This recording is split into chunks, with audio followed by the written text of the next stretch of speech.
உங்கள் இல்லங்களில் வந்து உங்கள் உள்ளங்களை உயிர்ப்பிப்பது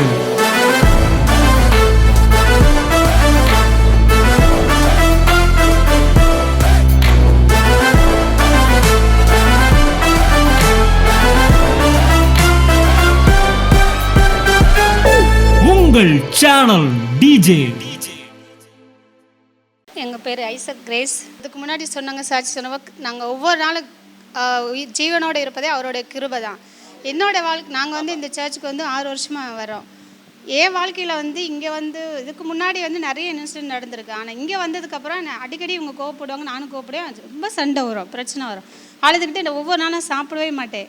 ஆனால் இங்கே வந்து வார்த்தையை கேட்டு கேட்டு 6 வருஷமாக நான் அழுகவே இல்லை. கர்த்தருடைய கிருபையில் நான் அழுகுன்றதே மறந்துட்டேன்.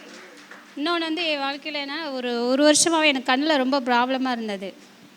டாக்டர்ஸ் போனேன், எங்கேயோ போனேன், ஒன்றுமே பண்ணல. ஆஞ்சியோ பண்ணோம், அது பண்ணோம், இது பண்ணோம் சொல்கிறாங்க. ஆனால் கர்த்தருடைய கிருபையில் எதுவுமே இல்லாமல் பரிபூர்ண சுகமாயிட்டேன். போன வாரம் போய் கேட்டால் அவனுக்கு ஹை ப்ரெஷர் வந்து கண்ணில் ரொம்ப இருக்குது, லேசர் சர்ஜரி பண்ணணும்னு சொன்னாங்க. அப்போ வந்து அன்னைகிட்ட வந்து ப்ரேயர் பண்ணிட்டு போனேன். அண்ணன் இந்த மாதிரி சொல்கிறாங்கண்ணா அப்படின்னு.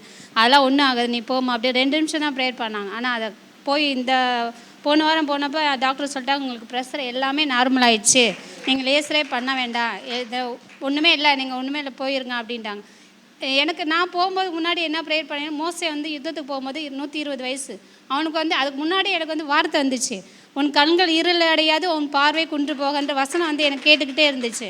அந்த வசனத்தை சொல்லிகிட்டே நான் போனேன். டாக்டர் செக் பண்ணும்போதெல்லாம் நான் ப்ரேயர் பண்ணிக்கிட்டே இருந்தேன், ஏசப்பா எனக்கு எந்த கண்ணில் வந்து எந்த ப்ராப்ளம் இருக்கக்கூடாது, காசுன்றது அப்புறம், ஆனால் சார் இது வந்து உம்முடைய ஆலயம், ஆலயத்துக்குள்ள வந்து எந்த பிரச்சனையும் இருக்கக்கூடாது, எனக்கு வந்து எதுவுமே இருக்கக்கூடாதுன்னு ப்ரேயர் பண்ண போல் கர்த்தர் பெரிய காரியங்களை எனக்கு செய்தார்.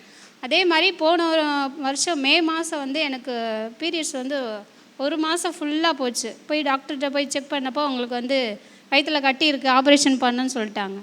அப்போது எனக்கு இதே வசனம் தான் வந்துச்சு, வேணாம் ஏசப்பா எனக்கு ஆப்ரேஷன்லாம் வேணாம், நீங்கள் குணமாக்குற தேவன், எனக்காக சிலுவையில் வந்து நீங்கள் வந்து எல்லாமே சிலுவையில் சுமந்து தீர்த்துங்க, நான் எதுக்கு இந்த வலியோட ஆப்ரேஷன்லாம் பண்ணேன், எனக்கு கத்தியே படக்கூடாது அப்படின்னு சொல்லி ப்ரேயர் பண்ணிட்டு போனால் என்ன 1 மாதமாக போய் ட்ரீட்மெண்ட் 1 வாரம் எடுத்து மாத்திரை தான் கொடுத்தாங்க, சாப்பிட்டேன். ஆனால் அவங்க என்ன சொன்னாங்க, 1 வாரம் சாப்பிட்டதுக்கப்புறம் இன்னொரு ஸ்கேன் எடுக்கணும், நீ திரும்ப வா அப்படின்னாங்க. திரும்ப போகும்போது ஸ்கேன் வந்து நார்மல் ஆகிடுச்சு, உனக்கு ஆப்ரேஷன் வேண்டாம். நான் ப்ளட் செக் போகும்போது எனக்கு வந்து எல்லாத்துக்கும் கம்மியாக தான் இருக்காங்க, எனக்கு வந்து 11 ml இருந்துச்சு. டாக்டரே ஆச்சரியப்பட்டாங்க, யாருக்குமே இப்படி இருக்காது, 1 வாரம் 10 நாள் ஆனாலே எல்லாமே டயர்டாயிரும். ஆனால் எனக்கு வந்து 1 மாதமாக ஒரு பலன் குறுகலை, ஒரு இதுவும் வந்து குறையவே இல்லை.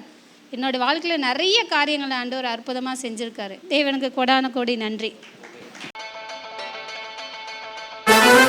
உங்கள் இல்லங்களில் வந்து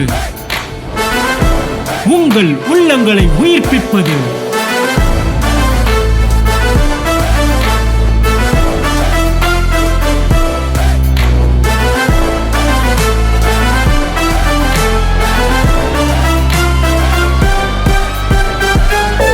உங்கள் சேனல் டிஜே.